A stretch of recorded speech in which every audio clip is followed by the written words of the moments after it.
राम मंदिर चंदा चोरी के आरोपी लवकुश मिश्रा की प्रॉपर्टी को लेकर बड़ा खुलासा हुआ है। अयोध्या के सादतगंज पे लवकुश मिश्रा ने पत्नी के नाम पर जमीन खरीदी, जिस पर एक आलीशान 3 मंजिला मकान बनवाया जा रहा है। अक्टूबर 2025 में लवकुश मिश्रा ने 1000 स्क्वायर फीट की जमीन खरीदी और फिर राम मंदिर में चढ़ावा चोरी के पैसे से ही वहां पर वो 3 मंजिला मकान बनवा रहा था। एक फ्लोर पर बड़ी सी किचन, 4 कमरे, लिफ्ट लगाने के लिए भी स्पेस वहां पर था। वहीं सेकंड फ्लोर पर कमरे के अंदर एक कमरा बना है। कुल 5 कमरे हैं। तीसरे फ्लोर पर सरिये निकले हुए हैं, यानी कि तीसरा फ्लोर बनाने की भी तैयारी की जा रही थी। और जमीन की कीमत आपको बता दें 25 लाख रुपए है। एक फ्लोर के कंस्ट्रक्शन फिनिशिंग में लगभग 30 लाख रुपए लगने वाले थे, यानी कि 3 फ्लोर का सीधा 90 लाख रुपए का खर्च। तो देखिए 2025 में सबसे पहले पत्नी के नाम पर जमीन खरीदी। उस जमीन की कीमत 25 लाख रुपए और एरिया लगभग 1000 स्क्वायर फीट उस जमीन का है। तो लगातार लवकुश मिश्रा पर यही आरोप लग रहे हैं कि जो शख्स 18 से 20 हजार रुपए महीना कमाता है, यानी कि साल का लगभग 2 से 2.5 लाख रुपए कमाता है, वो कैसे 25 लाख रुपए की जमीन खरीद सकता है। ये जो जमीन है वो अयोध्या के सादतगंज इलाके में है और इसके साथ साथ उसका कंस्ट्रक्शन कैसे किया जा रहा था। जो मकान बनाया जा रहा था वो लगभग 3 मंजिला मकान था। पहले फ्लोर पर सबसे बड़ी किचन, 4 कमरे और उसके बाद लिफ्ट तक के लिए स्पेस वहां पर बनाया जा रहा था। उसके बाद सेकंड फ्लोर, वहां पर 5 कमरे तैयार किए जा रहे थे और थर्ड फ्लोर पर काम चल रहा है, यानी कि थर्ड फ्लोर पर भी कमरे बनाने की तैयारी की जा रही थी। तो सोचिए 18 से 20 हजार रुपए कमाने वाला शख्स कुल मिलाकर लगभग 1 करोड़ 15 लाख रुपया इस मकान पर खर्च करने वाला था।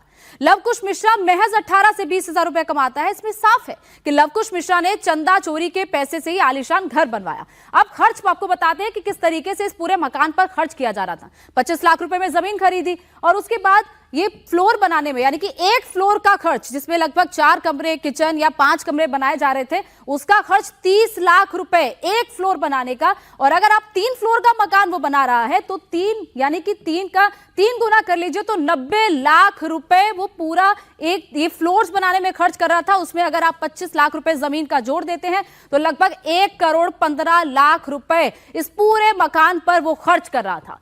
वहीं लवकुश मिश्रा है कौन? ये अनिल मिश्रा का रिश्तेदार है। अनिल मिश्रा का ये साला है और ये रुदौली के फगौली का रहने वाला है और ये चंदा गिनने का काम करता था। ये सभी आरोपी लगभग चंदा गिनने के काम में ही इन्वॉल्व थे। लेकिन जिस तरीके से लवकुश मिश्रा को लेकर खुलासे हो रहे हैं, जिस तरीके से इसकी प्रॉपर्टी की डिटेल सामने आ रही है, ये अपने आप में हैरान करने वाली है। राम मंदिर चंदा चोरी आरोप में गिरफ्तार सभी 8 आरोपियों से पूछताछ की जा रही है। लेकिन इतनी कम सैलरी वाले लड़कों ने किस तरीके से अपनी प्रॉपर्टी बनाना शुरू कर दिया था, ये हम आपको तस्वीर दिखा रहे हैं। लवकुश मिश्रा जो कि अनुकल्प का रिश्तेदार है। लवकुश मिश्रा ने 2025 अक्टूबर में शहादतगंज इलाका है अयोध्या का, वहां पर 1000 स्क्वायर फीट की जमीन अपनी पत्नी सुप्रिया के नाम खरीदी थी। शहादतगंज के अंदर ये मकान आप देख रहे हैं, ये नया मकान बन रहा है। 1000 स्क्वायर फुट ये जगह है। 2 मंजिला मकान लगभग बनकर तैयार करा दिया गया था। इसकी फिनिशिंग का काम चलना था और ऊपर भी आप देखेंगे तो सरिये निकले हुए हैं। सबसे ऊपर एक और फ्लोर बनाने की तैयारी हो रही थी। 1000 स्क्वायर फीट लवकुश जो है उसकी 16-17 हजार रुपए सैलरी थी, जो कि आउटसोर्स के तौर पर काम करता था नोट गिनने में। तो सवाल यह खड़ा हो रहा है कि आखिरकार इतना पैसा लवकुश के पास कहां से आ गया। हमारे पास वो पेपर भी मौजूद है जिसमें बेनामा कराया गया, रजिस्ट्री करवाने के लिए बातचीत कही गई और ये पूरा आप देखिए 2.5-3 मंजिल का 1000 स्क्वायर फीट का मकान जो है वो लवकुश अपनी पत्नी के नाम बनवा रहा था। जो ये एरिया है शहादतगंज, यहां पर 2200-2300 रुपए करीब गज यहां पर जमीन है, यानी कि इस जमीन की कीमत 20 से 25 लाख रुपए की जमीन लवकुश मिश्रा ने अक्टूबर 2025 में इस जमीन को खरीदा। न केवल खरीदा बल्कि कल तक यहां पर कंस्ट्रक्शन का काम हो रहा था। हम आपको ऊपर लेकर चलते हैं और दिखाते हैं कि 20-22 हजार की सैलरी वाले आदमी के पास आखिरकार इतना पैसा कैसे आ गया। ये स्टार्टिंग देखिए, बड़ी पार्किंग का स्पेस और यहां पर आप देखिए ये एक कमरा यहां पर बनाया जा रहा था। इस तरीके से यहां पर बीच में कितना बड़ा ये हॉल का एरिया है और ओपन किचन यहां पर बनाई जा रही थी। ये देखिए किचन की यहां स्लिप पड़ी हुई है, ओपन किचन यहां पर बनाई जा रही थी। उसके बाद एक और यहां पर कमरा है, कमरा एक और यहां पर बनाया गया है, यानी कि जो ग्राउंड फ्लोर है उस ग्राउंड फ्लोर पर ही 3 से 4 कमरे, बड़ी आलीशान ओपन किचन यहां पर बनाने का प्लान। और इधर आप देखिए, लिफ्ट की जगह दी हुई है, लिफ्ट की जगह यहां पर दी हुई है। एक और कमरा यहां पर है और नीचे ही ग्राउंड फ्लोर पर, यानी कि जो ये मकान बनाया जा रहा है अभी, जैसा कि आपने देखा कि इतनी बड़ी ओपन किचन की यहां पर तैयारी थी, तो कितना पैसा 20-25 लाख रुपए की जमीन खरीदने में और उसके बाद कंस्ट्रक्शन। अब हम आपको लेकर चलते हैं फर्स्ट फ्लोर पर। फर्स्ट फ्लोर पर भी ये आप देखिए, ऊपर भी एक ओपन एरिया यहां पर छोड़ा हुआ है और ओपन एरिया के साथ ही यहां पर भी ये कमरा नंबर 1 है। एक कमरे के अंदर एक और कमरा, ये कमरा नंबर 2 और एक और कमरा, कमरा नंबर 3। 3 कमरे फर्स्ट फ्लोर पर बनाकर तैयार हैं, जिसमें फिनिशिंग का काम चल रहा था। लवकुश मिश्रा की पत्नी के नाम, सुप्रिया के नाम ये, और एक ये कमरा है। 4 कमरे यहां पर बनाए गए थे और इधर भी आप देखिए कितना स्पेस यहां पर बनाया हुआ है। कमरे के अंदर एक और कमरा। कंस्ट्रक्शन इस तरीके का है कि पूरी भूल भुलैया है। बाहर से 3 से 4 कमरे देखने को मिलेंगे, लेकिन अंदर एक और कमरा यहां पर बनाया गया है। तो सवाल लवकुश मिश्रा, जो कि अनुकल्प मिश्रा का रिश्तेदार है, ये देखिए 2 फ्लोर बनके ग्राउंड और फर्स्ट फ्लोर बनाकर तैयार, और ऊपर भी इधर चाहूंगा मेरे सहयोगी अमित ठाकुर आपको दिखाएं, क्योंकि अभी यहां पर काम चल रहा था। इससे आगे हम नहीं जा पाएंगे क्योंकि पानी यहां पर भरा हुआ है छत पर, और भी सरिये ऊपर निकले हुए हैं। इन सरियों का मतलब है कि एक फ्लोर और ऊपर बनाने की तैयारी। 25 लाख के आसपास की 1000 स्क्वायर फीट जमीन खरीदी गई और 3 फ्लोर का, अगर आप कंस्ट्रक्शन का खर्चे का हिसाब लगाएंगे तो फिनिशिंग तक एक फ्लोर पर 25 से 30 लाख रुपए लगते हैं। तो सेकंड और थर्ड फ्लोर लगभग 50-60 लाख रुपए इस मकान को पूरी तरीके से तैयार करने में लगते हैं। अब सवाल यही है कि लवकुश मिश्रा, जो कि पहले जो कौशलपुरी है वहां पर अनुकल्प के घर के बाहर रेंट पर रह रहा था, और लवकुश मिश्रा को बताया जाता है कि टिन्नू यादव के कहने पर बैंक का आउटसोर्स लगवाया गया, जिसमें बैंक के कर्मचारियों की मिलीभगत की भी आशंका बताई जा रही है। 20-25 लाख रुपए की जमीन अभी अक्टूबर में खरीद ली, ये 1000 स्क्वायर फीट की और 3 मंजिला मकान बनाने की तैयारी, जिसमें लगभग 50 से 60 लाख का खर्चा आता है। बैंक से दान पात्र से चोरी किए जाते थे पैसे, लगातार पैसे बाहर निकाले जाते थे। अब आप सोचिए कि छोटे से छोटा एम्प्लॉय जो वहां काम कर रहा था, वो एक करोड़पति की तरह जमीन खरीद के 3 मंजिला शानदार कोठी बना रहा था और कल तक यहां पर काम चल रहा था।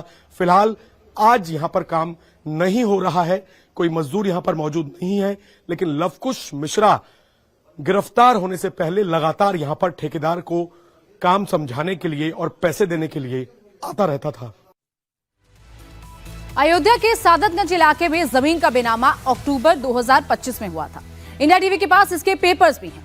लवकुश के पड़ोसी से हमारे सहयोगी अभय पराशर ने बात की, उन्होंने क्या कुछ बताया आपको सुनाते हैं। राजकुमार जी, ये जो मकान है हमारे पीछे, ये किसका मकान है, कब खरीदा गया? ये लवकुश मिश्रा का मकान है। जैसा कि रजिस्ट्री में आपने दिखाया है, अक्टूबर में रजिस्ट्री हुई है इसकी। अभी 3 महीने पहले से बन रहा है। 3 महीने का? हाँ, 3 महीने से। ये कितना एरिया होगा? ये एरिया 1000 स्क्वायर फीट है। 1000? हाँ, लगभग। ये जो जिस गांव में हम खड़े हैं शहादतगंज में, ये कौन से और क्या डिटेल है इस इलाके की, और लगभग यहाँ कितनी कीमत होगी प्लॉट की? ये शहादतगंज जयपुरिया स्कूल के पास एकदम निकट में है और राजकीय पॉलिटेक्निक के पीछे। यहाँ पे जमीन का रेट इस समय 2200-2300 रुपए स्क्वायर फीट है। तो यानी कि ये मकान जमीन जिसने खरीदी होगी, जैसे लवकुश मिश्रा ने, तो कितने की खरीदी होगी? 20-22 लाख के आसपास रही होगी। 20-22 लाख? जी जी। और कंस्ट्रक्शन का काम यहाँ पर कब से चल रहा है? 3 महीने लगभग चल रहा है। हाँ, लगातार चल रहा था। कल भी काम चल रहा था। कल भी काम चल रहा है? जी जी। तो अब फिलहाल काम बंद है या अभी भी यहाँ पे काम चल रहा है? अभी आज तो कोई नहीं आया है। कोई नहीं आया? जी जी। तो लवकुश मिश्रा आता था यहाँ पर? जब से गिरफ्तारी हुई तब से नहीं आए, उसके पहले कंटिन्यू डेली आते थे। कंटिन्यू? जी जी। पत्नी भी आती थी? पत्नी तो कभी कभार आती थी, बाकी तो। अच्छा, जैसे आप बता रहे हैं कि लवकुश मिश्रा जो है वो, उसकी सैलरी बहुत कम थी, तो जब यहाँ पर आता था तो कैसे आता था? गाड़ियों से आते थे कैसे? नहीं, वो अपनी बाइक से आते थे और हम लोग जानकारी नहीं थी कहाँ काम करते हैं। ये था पता कि राम मंदिर में काम करते हैं, कि जब से आरोप लगा तब से पता चला कि गढ़ नाम की ड्यूटी में लगी। कभी देखा जैसे रुतबा देखा हो यहाँ पर कोई? नहीं, रुतबा वगैरह नहीं, बाइक से जाते थे सर, यहाँ काम चल रहा, ठेके पे दिए थे, कभी कभार दूसरे तीसरे आते थे वो, और उनके पिताजी भी आते थे और भी जो उनके घर वाले थे। जी। चंदा चोरी की जांच अब बैंकों तक भी पहुंच गई है। अयोध्या पुलिस अब एसबीआई, बैंक ऑफ बड़ौदा और कैनरा बैंक के मैनेजर को भी नोटिस दिया है। अयोध्या पुलिस एसबीआई बैंक के 2 कैशियर रत्नेश और गगनदीप से पूछताछ के लिए नोटिस दिया गया है। बताया जा रहा है कि एसबीआई ने इन दोनों कैशियर को ही चंदा की गिनती की जिम्मेदारी दी थी और इन दोनों के अंडर में ही अनुकल्प, लवकुश, रमाशंकर, करुणेश जैसे 6 संविदा कर्मी थे। जेल में बंद 8 आरोपियों के खाते खंगालने के लिए बैंक पहुंची है पुलिस। अयोध्या पुलिस के 2 पुलिसकर्मियों ने सादे कपड़ों में एसबीआई, राम मंदिर ट्रस्ट और आरोपियों के खातों की जानकारी मांगी है। सूत्रों के मुताबिक पुलिस राम मंदिर ट्रस्ट के लॉकर्स की भी जांच कर सकती है। तो ये जांच अब बैंक तक भी पहुंच गई है, जिसमें 3 bank SBI, bank of Baroda और कैनरा बैंक इस वक्त रडार पर है। राम मंदिर चंदा चोरी मामले में पुलिस की इन्वेस्टिगेशन लगातार आगे बढ़ रही है। उसी हिसाब से जितने लोग हैं उनके बयान दर्ज करने का सिलसिला शुरू कर दिया गया है। मंदिर ट्रस्ट के महासचिव रह चुके चंपत राय, जिन्होंने अब इस्तीफा दे दिया है, चंपत राय के स्टेटमेंट पुलिस ने रिकॉर्ड किए हैं। अयोध्या पुलिस का साफ तौर पे कहना है कि लगभग 140 लोगों के बयान दर्ज किए जाने हैं। बहुत जल्द अनिल मिश्रा और साथ ही गोपाल राव के भी स्टेटमेंट दर्ज किए जाएंगे और जल्द ही चंपत राय, अनिल मिश्रा और गोपाल राव को पूछताछ के लिए नोटिस भी अयोध्या पुलिस सर्व कर सकती है। आज जितने भी बैंक हैं वहां पर पुलिस की टीम सादे कपड़ों में पहुंचकर नोटिस देकर गई है। जो एसबीआई बैंक है, राम लला मंदिर के जो ट्रस्ट है उनके अकाउंट्स हैं इस एसबीआई बैंक में। एसबीआई बैंक के 2 एम्प्लॉई रत्नेश और गगनदीप, जो कि बैंक के पेरोल पर है, कैशियर के तौर पर ये राम मंदिर के अंदर काम कर रहे थे।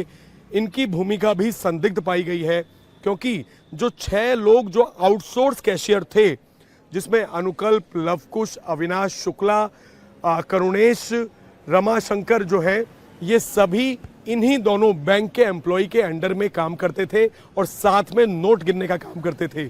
आज सादे कपड़ों में चौकी के, जो कि यहाँ की चौकी है, वहाँ के 2 पुलिसकर्मी यहाँ पर पहुंचे और बैंक को एक नोटिस ये देकर गए हैं कि ट्रस्ट से जुड़े जो भी बैंक खाते हैं, जो जितने आरोपी अब तक अरेस्ट हुए हैं, उनके जितने बैंक खाते हैं, उनकी डिटेल्स पुलिस को सौंपी जाए। न केवल ये एसबीआई बैंक जो कि प्रमुख है, क्योंकि गिनती करने के अंदर इस एसबीआई बैंक के कर्मचारी लगे होते हैं, इसके अलावा पास में ही जो और भी बैंक हैं, Canara bank, bank of Maharashtra, साथ ही बैंक ऑफ बड़ौदा, जहां जहां पर ट्रस्ट से जुड़े हुए लोगों के खाते हैं, उनकी जानकारी लेने के लिए आज पुलिस की टीम ने सादे कपड़ों में सभी बैंकों के अंदर नोटिस दिए हैं और मांग की है कि ट्रस्ट और ट्रस्ट से जुड़े लोगों के जितने भी बैंक खाते हैं और जो लॉकर हैं, क्योंकि ये जानकारी मिल रही थी कि जो भी ज्वेलरी थी उनको लॉकर्स के अंदर रखा गया है, इन सभी की जानकारी अपनी जांच को आगे बढ़ाने के लिए आज अयोध्या पुलिस ने ये जुटाने की कोशिश की है। सबसे पहले सभी 8 आरोपियों के घर पे कल रेड्स की गई और आज बैंक के कर्मचारियों से जानकारी हासिल करने के लिए पुलिस ने स्टेट बैंक ऑफ इंडिया और इसके अलावा जो बाकी के बैंक हैं वहां पर नोटिस सर्व किए हैं।